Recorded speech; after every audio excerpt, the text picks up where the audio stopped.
ہماری senior reporter نیلم ارشد نے اسلام آباد سے ہمیں جوائن کیا ہے، ان سے اس بارے میں بات کرتے ہیں۔ نیلم، آپ کا بہت بہت شکریہ، آپ نے وقت نکالا۔ آپ نے اس کیس کو مکمل طور پر دیکھا، تمام سماعتوں کا احوال آپ جانتی ہیں۔ آج کی سماعت اور اس کے جو گزشتہ سماعتیں ہوئی ہیں ان پر تھوڑی سی نظر ڈال دیجئے۔ بہت شکریہ جواد آپ کا۔ بالکل صدارتی ریفرنس تھا۔ اگر پاکستانی تاریخ کی بات کی جائے تو اس میں ایک بڑا اہم مقدمہ تھا صدارتی ریفرنس کے متعلق، اور اس میں جو بڑی چیز سامنے آئی ہم نے یہ دیکھی کہ پہلی دفعہ جو ایک جسٹس ہیں، جو ایک جج ہیں معزز عدالت کے، وہ کورٹ میں پیش ہو کر بحیثیت سائل بھی وہ پیش ہوئے اور ان کی بیوی کو بھی جواب دہ ہونا پڑا۔ اگر سماعت کی ڈیٹیل کے بارے میں بتاؤں آپ کو جواد، تو یہ گزشتہ سال ریفرنس دائر کیا گیا تھا جون میں پہلی دفعہ یہ موصول ہوا تھا۔ اس کے بعد جولائی میں پہلا اجلاس ہوا تھا جوڈیشل کاؤنسل کا۔ اگست میں جو قاضی فائز عیسیٰ تھے انہوں نے خود ہی سے اس ریفرنس کو چیلنج بھی کر دیا تھا۔ تاہم مجموعی طور پر ابھی تک 46 سماعتیں ہوئی ہیں اس ریفرنس کی۔ اس دوران ایک دفعہ بینچ بنا، بینچ ٹوٹا بھی، کچھ ججز پر اعتراضات بھی اٹھائے گئے تھے، اور ان ججز کی وجہ سے جو ریفرنس تھا اس میں کافی زیادہ ڈیلے کا بھی شکار ہوا۔ ساتھ ہی ساتھ یہ بھی آپ کو بتائیں کہ جو اہم چیز اس ریفرنس میں ہمیں نظر آئی اس میں یہ ہوا کہ جو سابق وزیر قانون تھے انہوں نے خود اپنی وزارت سے مستعفی ہوئے۔ مستعفی ہونے کے بعد انہوں نے بحیثیت سرکاری وکیل اس تمام تر ریفرنس کی خود پیروی کی، حکومتی وکیل کی حیثیت سے یہاں پر پیش ہوتے رہے۔ ایک اہم مقدمہ تھا تاریخ کا، اور بڑے اہم پہلو جو تھے وہ بھی سامنے آئے۔ اچھی چیز یہ لگی کہ یہاں پر جہاں پہ کچھ ججز نے اعتراض کیا اس ریفرنس پر، تو وہیں پر کچھ ججز ایسے بھی تھے جنہوں نے کہا کہ نہیں، احتساب ہونا چاہیے، سب کا احتساب ہونا چاہیے، سبھی احتساب کے زمرے میں آتے ہیں۔ تاہم آج جو فیصلہ آیا، اگر اس فیصلے کے نکات کی بات کی جائے تو ایک مختصر فیصلہ تھا جو کہ 11 صفحات پر مشتمل تھا۔ جسٹس عمر عطا بندیال نے ایک پہلے مختصر فیصلہ سنایا جس میں انہوں نے بتایا کہ صدارتی ریفرنس کو کالعدم قرار دیا جاتا ہے، اور ایک جو اہم چیز اس تمام تر فیصلے میں آج کے روز ہمیں نظر آئی کہ ایک 10 رکنی جو بینچ تھا اس میں سے جو 7 ججز تھے، 7 ججز نے ایک متفقہ فیصلہ دیا کہ ایف بی آر کے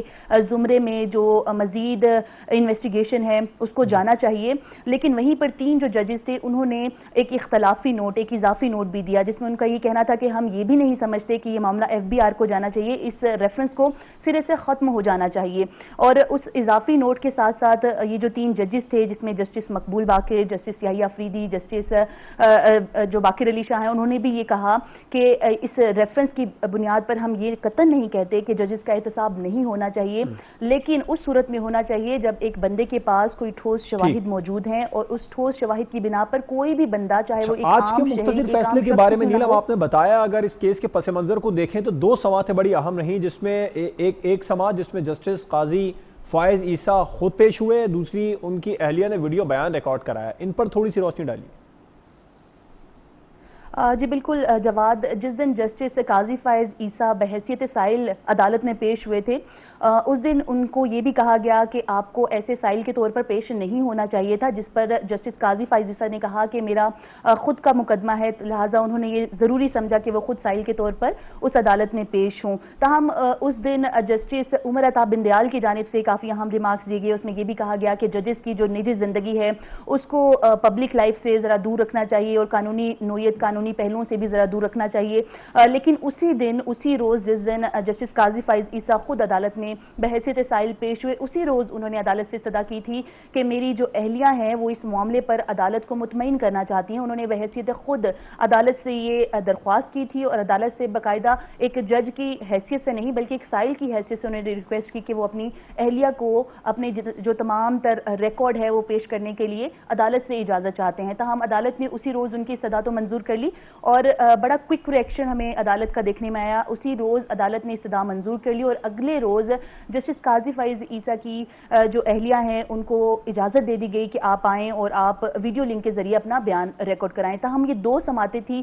یکے بدیگرے جو کہ ہمیں نظر آئیں کہ کافی جذباتی بھی تھیں۔ ایک جج کا بطور سائل عدالت میں پیش ہونا، اور اگلے روز جب ان کی اہلیہ ویڈیو لنک کے ذریعے جو پیغام تھی وہ پہنچا رہی تھی، جو اپنے تمام ایسٹ سے وہ ڈکلیئر کر رہی تھی، اس میں ان کا یہ کہنا تھا کہ جو تمام تر ٹیکس ریٹرن ہے، جو ٹیکس گوشوارے تھے، انہوں نے تمام تر تفصیلات بھی دیں. اور اس دوران ایک جذباتی منظر جو ہمیں دیکھنے میں نظر آیا وہ یہ بھی تھا کہ جسٹس قاضی فائز عیسیٰ کی جو اپنی اہلیہ تھی وہ اپنا بیان ریکارڈ کراتے ہوئے، اپنی تفصیلات پیش کرتے ہوئے آپ دیدہ بھی ہوگی. لہٰذا ایک اہم ریفرنس تھا تاریخی اعتبار سے اگر دیکھا جائے. ایک جج خود کٹہرے میں کھڑا ہو کر اپنے سے متعلق جو الزامات تھے، اپنی فیملی سے متعلق جو چیزیں تھیں ان کو ڈیفینڈ بھی کر رہے تھے اور اس کے لیے کسی بھی حد تک گئے. اور دوسری جانب جو آج کا فیصلہ ہے، فیصلے میں جہاں ایک جانب تھوڑا سا ریلیف دیا گیا ہے، تو دوسری جانب اس تمام تر معاملے کو صرف اور صرف بیوی اور بچوں تک محدود کرتے ہوئے معاملہ ایف بی آر کو سونپ دیا گیا ہے. شارٹ آرڈر تھا جس میں یہ بھی کہا گیا ہے کہ 7 روز کے اندر ایف بی آر جو ہے وہ نوٹسز جاری کرے گی. نہ صرف جسٹس مکمل جو سماعتیں تھیں ان کا حوالہ آپ نے بتایا. نیلم، آپ کی یقیناً قانونی ماہرین سے بھی آج ملاقات ہوئی ہوگی. کیا شہر اقتدار میں اس خبر کے بارے میں باتیں ہو رہی ہیں 75 دن کے بعد جب ایف بی آر سے مکمل طور پر تحقیقات ہو جائیں گی تو پھر یہ کہاں کھڑا ہوگا کیس؟ جواد، یہ فیصلہ ایسا ہے کہ اس کو اگر دیکھا جائے قانونی نکات سے تو بڑا مشروط فیصلہ ہے. عدالت نے فیصلہ دیتے ہوئے ہر نقطے کے ساتھ ایک شرط عائد کی ہے. کتنے دن کا ٹائم پیریڈ ہے، کتنے دن میں آپ نے نوٹس پہنچانا ہے، کتنے دن میں آپ نے کارروائی عمل میں لانی ہے، اور ایک وارننگ بھی دی گئی ہے جس میں یہ بتایا گیا ہے کہ 100 روز کے اندر اندر اگر ایف بی آر اپنی تمام تر تحقیقات مکمل نہیں کرتا تو اس کے بعد وہ سپریم جوڈیشل کونسل کو متعلقہ حکام کو بھی جواب دہ ہو سکتا ہے. اسی طرح اگر قانونی نکات کی بات کی جائے تو اس کے مطابق اگر 60 دن کے اندر کارروائی مکمل نہیں کرتا ایف بی آر تو بھی سپریم جوڈیشل کونسل کو جواب دہ ہونا پڑ سکتا ہے. اور ساتھ ہی ساتھ جو تمام تر تحقیقات ہیں اس میں ثبوت جو ہے وہ ہر چیز میں، ہر نقطے میں مانگے گئے ہیں. جو فیصلہ ہے، جو شارٹ آرڈر ہے 11 صفحات پر مشتمل، اس میں واضح طور پر لکھا گیا ہے کہ 7 روز کے اندر نوٹس جاری کیا جائے گا، 60 روز کے اندر تحقیقات کی جائیں گی، اور 75ویں روز سپریم کورٹ آف پاکستان کے رجسٹرار کو جو رپورٹ ہے حتمی طور پر جو فائنڈنگز ہوں گی ایف بی آر کی وہ جمع کرائی جائے گی. لیکن اس جو فیصلہ ہے، فیصلے میں یہ بھی کہا گیا ہے کہ جو رپورٹ ہوگی اس پر چیئرمین ایف بی آر کے دستخط بھی ہوں گے. اور فیصلے میں کچھ نکات ایسے بھی ہیں جس میں یہ کہا گیا ہے کہ چونکہ جائیدادیں جو ہیں وہ بیرون ملک سے منسلک ہیں اور ریکارڈ منگانا مشکل تو ہوگا، لیکن اس کے لیے بھی مشروط ٹائم فریم دیا گیا ہے. اور یہ بھی کہا گیا ہے کہ کسی بھی طور پر بیرون ملک ہونے کی وجہ کو التوا کا سبب نہیں بنایا جا سکتا. تاہم ایک فیصلہ جو ہے وہ بھی شارٹ آرڈر ضرور ہے. یہ کہا جا رہا ہے ابھی کہ اس فیصلے میں کچھ قانونی پیچیدگیاں ضرور ہیں، لیکن وہ جب ایک مفصل فیصلہ جاری کیا جائے گا سپریم کورٹ آف پاکستان کی جانب سے تو اس میں کافی حد تک وہ چیزیں واضح ہو جائیں گی. لیکن ایک شارٹ آرڈر جو آج جاری کیا گیا ہے اس پہ ایک جانب جوڈیشری کی ایک جو گروپ ہے، اگر ایک دھڑے کی بات کی جائے تو وہ کافی زیادہ خوش بھی دکھائی دے رہا ہے. آج بھی ہم نے دیکھا کہ سپریم کورٹ کے باہر جو مختلف وکلا تھے، ماہر تھے، قانون دان تھے، وہ بھی آئے اور اس فیصلے کو کافی زیادہ اچھے انداز میں بتایا بھی جا رہا تھا، اس کو سراہا بھی جا رہا تھا. لیکن وہیں پر کچھ ایسے بھی جو وکلا ہیں جو کہ اس فیصلے سے ناخوش بھی ہیں، ان کا بھی یہ کہنا ہے کہ اس فیصلے میں کافی زیادہ نقائص بھی تھا. ہم قانونی اعتبار سے دیکھا جائے تو اس پر جو قانونی ماہرین ہیں وہ اچھی بحث کر سکتے ہیں، لیکن ایک مکمل طور پر اگر اس ریفرنس کی بات کی جائے تو جو فیصلہ ہے وہ تو جاری کر دیا گیا ہے، لیکن تمام ابھی تفصیلی فیصلہ بعد میں جاری کیا جائے گا. نیلم ارشد اسلام آباد سے ہمارے ساتھ پروگرام میں موجود تھیں، آپ کا بہت بہت شکریہ. ایک بریک پر جائیں گے، اس کے بعد قانونی پہلوؤں پر بات کریں گے اور معروف ماہر قانون جسٹس ریٹائرڈ ناصرہ جاوید صاحبہ ہمیں جوائن کریں گے ایک بریک کے بعد.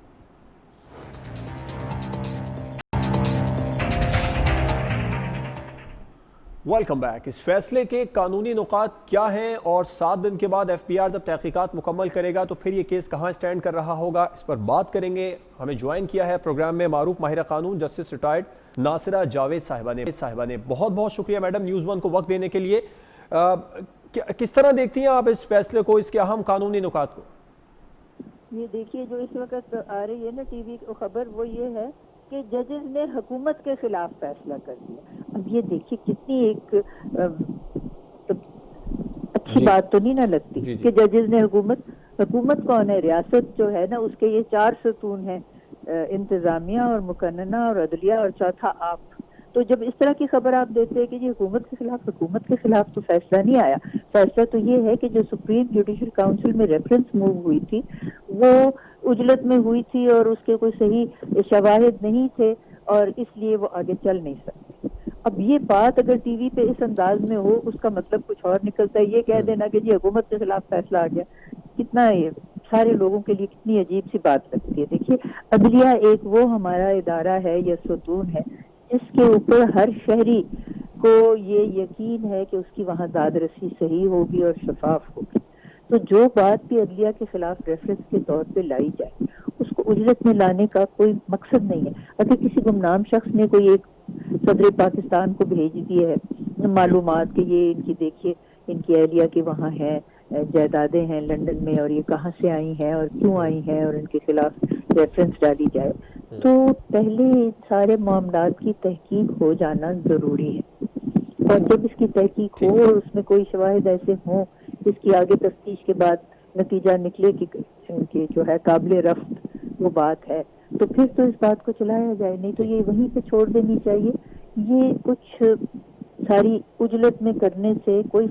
فائدہ نہ ہوا اور پھر اس طرح کی رپورٹنگ سے کہ جی حکومت کے خلاف فیصلہ جیسے تو اور بھی زیادہ. اچھا آپ یہ سمجھتی ہیں کہ یہ جو کارروائی کی گئی, جو ریفرنس دائر کیا گیا گورنمنٹ کی جانب سے تھوڑا اجلت میں کیا گیا, جس فورم کا انتخاب کیا گیا وہ فورم درست تھا؟ پہلے FBR سے رجوع کر لینا چاہیے تھا گورنمنٹ کو. یہ جو فورم ہے نا جی وہ تو فورم سپریم جوڈیشل کاؤنسل میں, اور کسی جج کے بارے میں کوئی ایسی بات ہو کہ جی کوئی نازیبا حرکت ہوئی ہے یا ججز کوڈ آف کانڈکٹ جو 2009 میں ترمیم شدہ ہے اس کے خلاف کوئی بات ہوئی ہے تو جج کے خلاف ریفرنس موو ہو سکتی ہے اور ہوئی ہے. اور اکثر و بیشتر یہ ہوتا ہے کہ جب ایسی ریفرنس موو ہو اور وہ جج سمجھے کہ اس میں آگے جا کے کوئی ایسے مسائل آنے ہیں جس سے ان کے بارے میں شہریوں کے جو ہیں وہ ابہام بڑھے تو وہ ریزائن کر جاتے ہیں اکثر و بیشتر. لیکن یہ ہمارے سامنے اب یہی سپریم جوڈیشل کاؤنسل میں ہوئی تھی اپنی افتخار چودھری کی, وہ تو کچھ نوعیت ہی اور تھی نا. آپ کو پتا ہے کہ مشرف تھے اور وہ سارے ڈوگر کوٹ آیا اور کیا کچھ آیا اور لائرز موومنٹ بھی ہوئی تو اس کے بہت سے مثبت نتائج بھی نکلے, لیکن پھر بالآخر جا کے جو ان کے اپنے اہل و عیال نے کیا اس سے ہم سب کی لائرز موومنٹ کی سب کی ہوگی. اب یہ بات کچھ اور نوعیت. اگر ایک جج جو اپ رائٹ ہے جس کے بارے میں کبھی کوئی شکایت نہیں ہوئی اس کے بارے میں کچھ کہا جائے تو یہ بہت ضروری اور لازمی عمل ہے کہ جو ادارہ اس کو کر رہا ہے آگے پیش رفت اس کے پاس مکمل حقائق ہوں اور تفتیش ہو اور ایسے شواہد ہوں جس پہ اس کی پیش رفت ہونے کا امکان ہو, نہیں تو اس کو چلانا ہی نہیں چاہیے اس وقت. میرا سوال یہی تھا کہ FBR سے پہلے رجوع کر لیتی اگر گورنمنٹ تو وہ زیادہ بہتر تھا, یا جس فورم سے پہلے رابطہ کیا گیا یہ زیادہ بہتر رہا؟ کیونکہ کچھ قانونی ماہرین کہہ رہے ہیں اجرت میں ریفرنس دائر کیا گیا. ہاں اجرت میں ہی کیا گیا اور یقیناً FBR کے ساتھ رابطہ ہونا چاہیے. جہاں تک کہ تعلق ہے نا کہ اگر وہ ان کے زیر کفالت ہیں بچے بھی اور اہلیہ بھی اور جو بھی وہ سارے جو ہیں حاصل کیے گئے ہیں املاک وہ ان کی آمدن سے ہوئے ہیں تو پھر تو وہ بات ہی کچھ اور ہے. لیکن یہاں پہ جب ان کی اہلیہ نے کل اپنا رضاکارانہ طور پہ دیا بیان سپریم کورٹ کے سامنے تو انہوں نے وہ منی ٹریل بھی ساری جو تھی وہ ظاہر کی اور انہوں نے بتایا کہ وہ خود بھی کام کرتی تھیں اور ان کی جو آمدن تھی اس سے بلوچستان اور سندھ میں ان کے پاس بہت سی اراضی تھی جو ان کے والد اس کی دیکھ بھال کرتے تھے اور ان کی فروخت کے بعد جو رقم اکٹھی ہوئی جو 1 کنال کا پلاٹ شاید کراچی میں ہو وہ رقوم انہوں نے ٹرانسفر کی تھرو اسٹینڈرڈ چارٹرڈ بینک اور وہاں پہ انہوں نے جائیدادیں جو تھی خریدی اور وہ جائیدادوں کے بارے میں تو واضح طور پہ کہا کہ ان کے جج بننے سے پہلے کی وہ خرید ہے تو اس کا تو ان کے ساتھ تعلق بھی نہیں ہے. اور قرآن مجید میں آپ نے دیکھا لکھا ہوا ہے to men is allotted what they earn and to women is allotted what they earn. جو میری کمائی ہے اس کے اوپر میری اپنی دسترس ہے اور میرا اپنا اختیار ہے اور جو میرے شوہر کی کمائی ہے وہ ان کا دسترس اور ان کا اختیار ہے. تو ان دونوں باتوں کی آپس میں آمیزش بنانا ہمارے آئین میں ججز کے بارے میں نہیں ہے نہ کوڈ آف کانڈکٹ میں. ٹھیک, ایک اور مختصر آپ کا جواب لینا چاہوں گا, وہ بڑا اہم سوال ہے. 7 دن کے بعد اب FBR تحقیقات کرے گا, اس کے بعد اب اس کیس کو کہاں دیکھ رہی ہیں؟ 75 دن ان کو دیے گئے ہیں کہ وہ تحقیقات کریں اور ان سے جواب لیں. انہوں نے یہ کہا تھا کہ جی کیونکہ میری زرعی زمین تھی تو کوئی نقوی صاحب تھے ان کے وکیل, انہوں نے کہا تھا جی اس کے اوپر ٹیکس نہیں لگتا ایگریکلچرل پراپرٹی پہ, اس لیے میں نے اس پہ ٹیکس نہیں دیا. جس وقت میں نے اس کو کنورٹ کر کے تو اس کی کوئی پراپرٹی دوسری قسم کی جائیداد خریدی تو اس کا ٹیکس میں نے دیا اور انہوں نے گوشوارے بھی اپنے داخل کر دیے کہ جی یہ 2018 کی میری ٹیکس ریٹرن ہے. تو پھر اس کے اوپر ہی تو یہ عدالت نے یہ فیصلہ صادر کیا ہے کہ جی اس کی FBR جو ہے وہی اس کی تفتیش کرے اور اگر ان کی کوئی پینلٹی بنتی ہے یا جو بھی ہوتا ہے یہ ان کا ذاتی FBR کے ساتھ ہے جو معاملہ ہے جی تو اس کو علیحدہ طے کیا جائے. یہ سپریم جوڈیشل کاؤنسل کا اس سے کوئی وہ نہیں ہے تعلق. ٹھیک ہے. جسٹس ریٹائرڈ ناصرہ جاوید صاحبہ ہمارے ساتھ پروگرام میں موجود تھیں, آپ کا بہت بہت شکریہ. اب ایک بریک پر چلتے ہیں, بریک کے بعد ہم بات کریں گے سندھ میں ہوئے امن دشمنوں کے حملے کے بارے میں.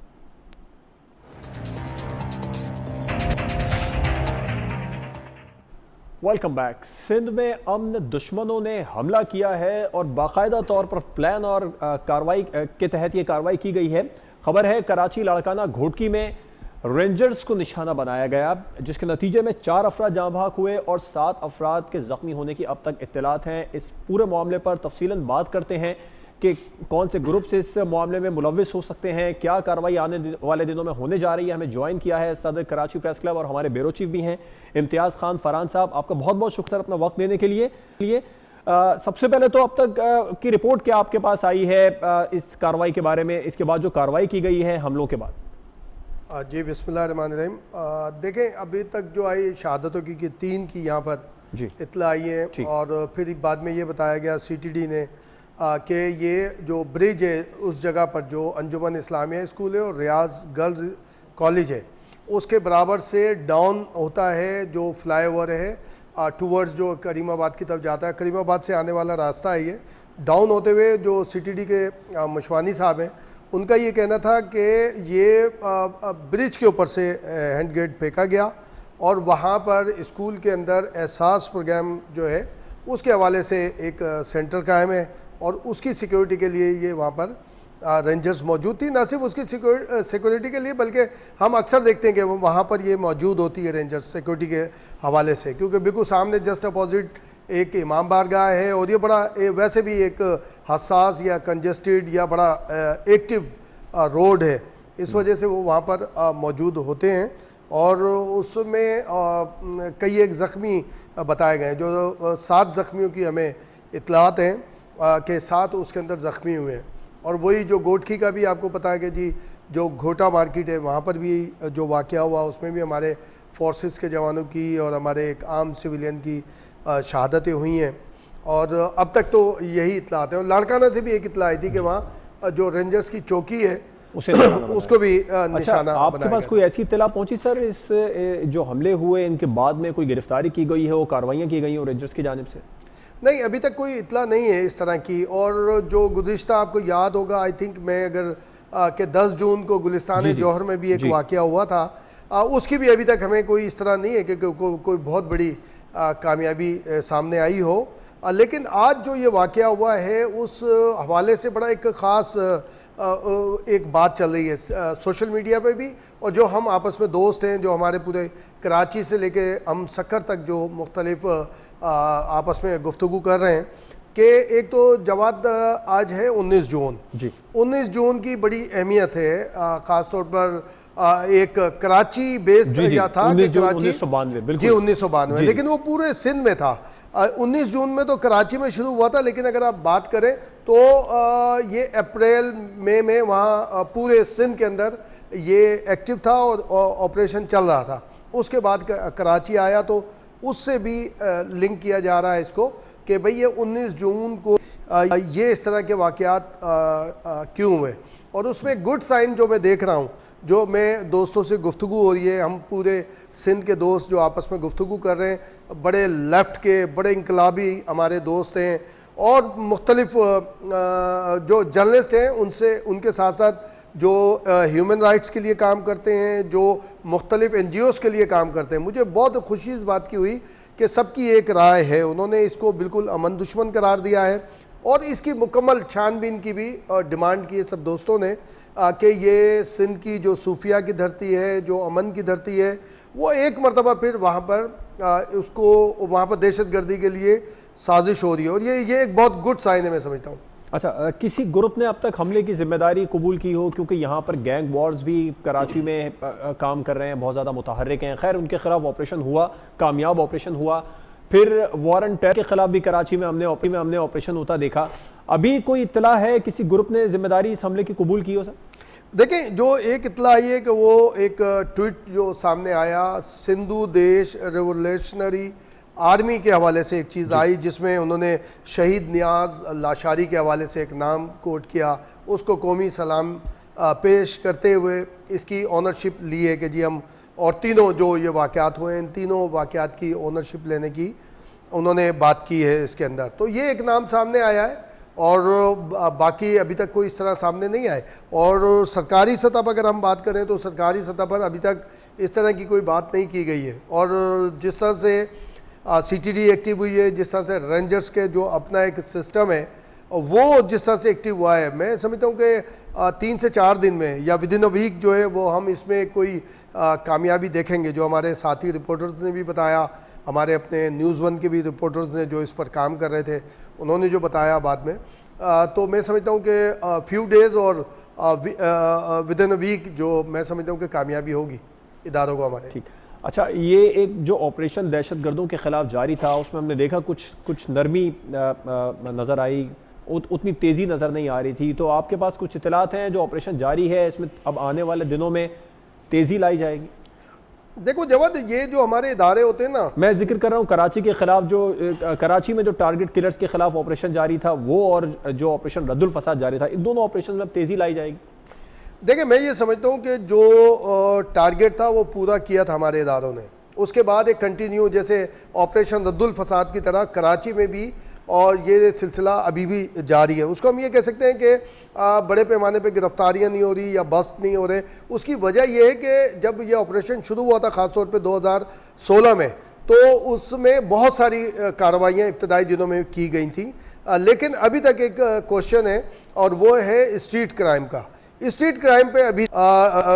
ادارے ہمارے قابو نہیں پا سکے، اور اس کی بہت ساری وجوہات ہو سکتی ہیں جو بات بھی کی جا سکتی ہے اور نہیں بھی کی جا سکتی. کہ سی سی فوٹیجز بھی موجود ہوتے ہیں، کیمراز بھی لگے ہوئے ہیں، اس کے باوجود اس طرح کی ایکٹیویٹی نہیں ہے. اور اس میں ہم نے اس پہ 1-1.5 مہینے پہلے بھی، بلکہ 2 مہینے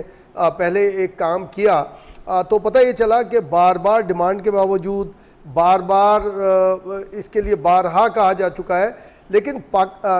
خاص طور پہ کراچی میں حساس مقامات پر بھی اس طرح سے کیمرے نہیں لگے ہوئے اور اس پکسل کے نہیں لگے ہوئے کہ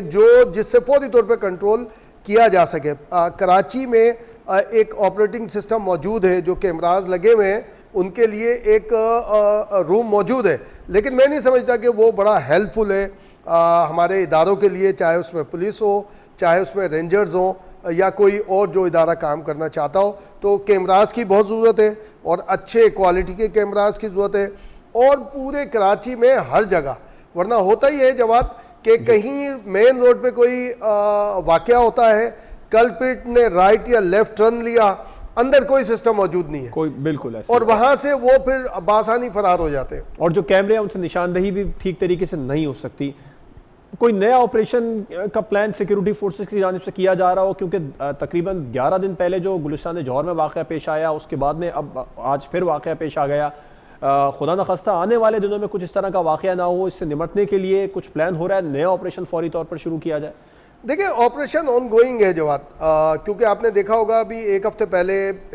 بلکہ اگر ہم بات کریں 3 سے 4 مہینے کے دوران، 3 سے 4 گروپ، کہیں ایک بندہ اریسٹ ہوا ہے، کہیں 2 یا 3 ہوئے اریسٹ، لیکن ان کا تعلق ایک بڑے بڑے گروپس کے ساتھ نکلا. اس کی وجہ یہ کہ اس میں اسلحہ بھی کافی برآمد کیا گیا تھا، اور اس میں کچھ لٹریچر بھی برآمد کیا گیا تھا. تو یہ آن گوئنگ ہے، تیز بھی ہو سکتا ہے کیونکہ اداروں پہ براہ راست حملہ کیا گیا ہے. اس کے اور یہ ہم کہہ سکتے ہیں کہ سندھ بھر میں ہوا ہے، کہ دارالحکومت کراچی سے شروع ہوا، گوٹ کی، جو کہ اگر ہم بات کریں تو سندھ اور پنجاب کی سرحد ہے وہ گھوٹ کی، اور گھوٹا مارکیٹ جو ہے وہ بڑی وہاں کی مشہور ہے. اور پھر لاڑکانہ، آپ یہ دیکھیں کہ نیوز کے حساب سے لاڑکانہ بھی بڑی اہمیت کا حامل ہے. جس نے بھی یہ کارروائی کی ہے، اس کے بیہائنڈ جو بھی ہیں بڑے بڑے کمال کے لوگ ہیں، کیونکہ انہوں نے اس نیوز کو ہائپ دینے کے لیے انتخاب ایسا کیا کہ کراچی جو دارالحکومت ہے سندھ کا، لاڑکانہ جو اس وقت اگر ہم رولنگ پارٹی کہیں اس کا ہیڈ کوارٹر بھی کہیں، اور وہاں پر اس کی قیادت بھی کے حوالے سے وہ شناخت ہے، اور گھوٹ کی سرحد کے حساب سے کہ جی پنجاب اور سندھ کی سرحد ہے، اور وہاں سے بلوچستان کا راستہ بھی جاتا ہے. اچھا، 2 بڑے اہم سوال ہیں سر. اب ایک تو یہ کہ کراچی میں جو حملہ ہوا ہے وہ احساس کفالت پروگرام کے دفتر کے باہر ہوا، اور دوسرا یہ کہ رینجرز وہ فورس ہے دیگر فورسز کے ساتھ پولیس کے ساتھ مل کر اس نے بڑا اہم اور متحرک کردار ادا کیا کراچی میں جو دہشت گردی جاری تھی اس کے خاتمے کے لیے. یہ کس جانب اشارہ ہے رینجرز کو ہی تواتر کے ساتھ نشانہ بنانا؟ دیکھیں یہ جواد یہ جو آپ نے سینٹر کے حوالے سے بات کی بالکل صحیح ہے، لیکن چونکہ دو اور واقعات جو ہوئے اب وہ رینجرز کو نشانہ بنایا گیا تو اس لیے یہاں پر ہم یہ بات کہہ سکتے ہیں کہ رینجرز ہی کو نشانہ بنایا گیا تھا. اگر یہ معاملہ تھوڑا سا آگے ہوتا اور یہ رینجرز یا یہ ہم یہ کہیں کہ وہاں پہ اٹیمپٹ کرنا ہی تھا، رینجرز نشانہ نہیں تھی، تو میں سمجھتا ہوں بہت ساری کیجویلٹیز ہوتی، کیونکہ ایک تو بڑا رش والا علاقہ ہوتا ہے، پھر اس سینٹر کی وجہ سے وہاں پر بہت رش تھا، چونکہ ان کا ٹارگیٹ کرنے کا مطلب ہی رینجرز تھا، اس لیے وہ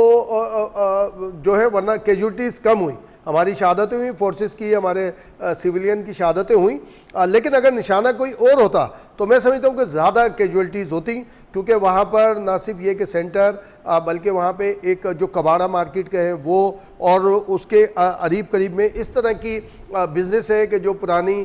چیزیں سیل کرنے کا اور آئرن کی سیل اور اس کے ساتھ ہی وہاں پر جس کو ہم کہیں الیکٹرانک کی اشیاء. بالکل آپ درست کہہ رہے ہیں، نشانہ جو ہے وہ سندھ رینجرز کو ہی بنایا گیا. تو یہ کس جانب اشارہ ہے خاص طور پر رینجرز کو نشانہ بنانا کراچی اور سندھ بھر میں؟ دیکھیں یہ باتیں دو سے تین سائڈ کہی جا سکتی. ایک تو یہ ہے کہ کیا ایکٹیویٹی پھر سے شروع ہو رہی ہے، جو ٹیررسٹ ہیں یا اور بھی جو معاملات ہیں اس کے حوالے سے کہ گروپ سے کیا وہ دوبارہ ایکٹیو ہونا چاہ رہے ہیں. اس کی وجہ یہ ہے کہ آپ نے ہندوستان میں اسمبلی کے اندر اسپیچز سنی ہوں گی اور کئی ایک میڈیا پہ آ کے جو ہندوستان کے مختلف جو اس وقت جو حکمران جماعت ہے اس سے تعلق رکھنے والے وزراء اور یا پھر رہنماؤں نے یہ بات بارہا کہی ہے. اور خاص طور پہ جب آکوپائڈ کشمیر میں جو معاملات وہ جو وہاں پہ اس نے شہریت کا قانون لاگو کیا، اس کے بعد آپ کو یاد ہوگا کہ وہاں پر ان کے ایکسپرٹ یا جو ان کے انالسٹ یا ان کے منصوبہ ساز یہ بات کر چکے ہیں کہ ہمیں سے مراد وہ یعنی کہ ہندوستان کو کسی اٹینشن کو ڈائیورٹ کرنے کے لیے کراچی، کوئٹہ، پشاور خاص طور پر اور اس میں لاہور بھی نام بار بار انہوں نے لیے کہ ادھر نشانہ بنانا چاہیے. اور انہوں نے یہ دعوے کیے ہیں کہ ہم وہاں ایکٹیویٹی کریں گے. ہندوستان کے جو مختلف جو ریٹائرڈ افسران ہیں انہوں نے بھی کہ اگر ہم اس تناظر میں دیکھیں تو اٹینشن ڈائیورٹ کرنے کے لیے بھی ہم اس کو رو کہیں اور یا جو ہیں بڑے وہاں پر ان کے ڈیفنس اینالسٹ انہوں نے بڑا اعلان کہہ دیا تھا کہ ہم جب چاہیں دہشت گردی کروا سکتے ہیں اور کرواتے ہیں، قبول بھی کیا تھا. اچھا امتیاز صاحب ایک اور بڑا اہم سوال ہے، آپ سندھ کی سیاست پر بھی بڑی گہری نظر رکھتے ہیں، اب اس کے بعد ذمہ داری کیا بنتی ہے سندھ کی جو رولنگ پارٹی ہے وہ حزب اختلاف کی جماعتیں تمام مل کر فوری طور پر ایک ٹیبل پر بیٹھے اس سے پہلے کہ خدا نہ خواستہ کراچی بڑی مشکل سے جس میں امن قائم ہوا سندھ بھر میں تو یہ دوبارہ خراب نہ ہو، اس کو قائم رکھنے کے لیے ایک تمام سیاسی جماعتوں کو ایک پلیٹ فارم پر اب بیٹھنا چاہیے؟ دیکھیں جواد، جو میں اس سے پہلے میں نے جو آپ سے بات کی کہ کراچی سے ٹورڈز سکھر اور خاص گوٹ کی تک جو ہمارا ایک دوستوں کا ایک نیٹ ورک ہے جو ہم آپس میں رابطے میں رہتے ہیں، اس میں NGOs کے بھی ہیں، ہیومن رائٹس ایکٹیوسٹ بھی ہیں اور جرنلسٹ بھی ہیں ہمارے، وہ سارے کے سارے مجھے بہت خوشی ہوئی جو میں نے پہلے بھی کہا کہ سب ایک رائے ہیں کہ اس سازش کے بیہائنڈ جو بھی ہے اس کو سامنے لانا چاہیے. ایک تو یہ بات ہوئی. دوسرا یہ کہ کراچی میں آپریشن کے لیے ادارے بالکل آزاد ہیں. رینجرز کے جو متعلقہ ونگز ہیں وہ سارے کے سارے ایکٹیو ہیں اور پولیس کے اندر بھی چاہے اس کو آپ CTD کہیں، SSU کہیں، یہ سارے ایکٹیو ہیں. لیکن یہ بات آپ کی بالکل درست ہے کہ اس کو پولیٹیکل سپورٹ ملتی رہنی چاہیے. تو بلاول بھٹو صاحب کا فوری طور پہ ایک ٹویٹ آیا تھا، پھر اس کا اسٹیٹمنٹ جاری کیا گیا. اس میں نہ صرف انہوں نے اس پر غم و غصے کا اظہار کیا بلکہ جو علاج معالجے کی ہدایت بھی کی اور اس کی انویسٹیگیشن کے لیے بھی انہوں نے ہدایت جاری کی. اور وزیر اعلیٰ اور گورنر سندھ، ہمارے گورنر سندھ عمران اسماعیل صاحب، وزیر اعلیٰ مراد علی شاہ آلریڈی اس کو آرڈر کر چکے ہیں. تو لیکن ایک پولیٹیکل بلیسنگ اگین آنی چاہیے. بالکل ٹھیک ہے آپ کی بات کہ اس میں اگر تیزی محسوس سمجھتے ہیں سیاسی جماعتیں اور دوسری جو جماعتیں ہیں کہ اس میں ایکٹیویٹی بڑھنی چاہیے تو انہیں اس بات کا بھی اظہار کرنا چاہیے اور اگین ایک بلیسنگ ہونی چاہیے، وہ چاہے APC کی صورت میں ہو چاہے وہ بیانات تو آ گئے تقریباً تمام سیاسی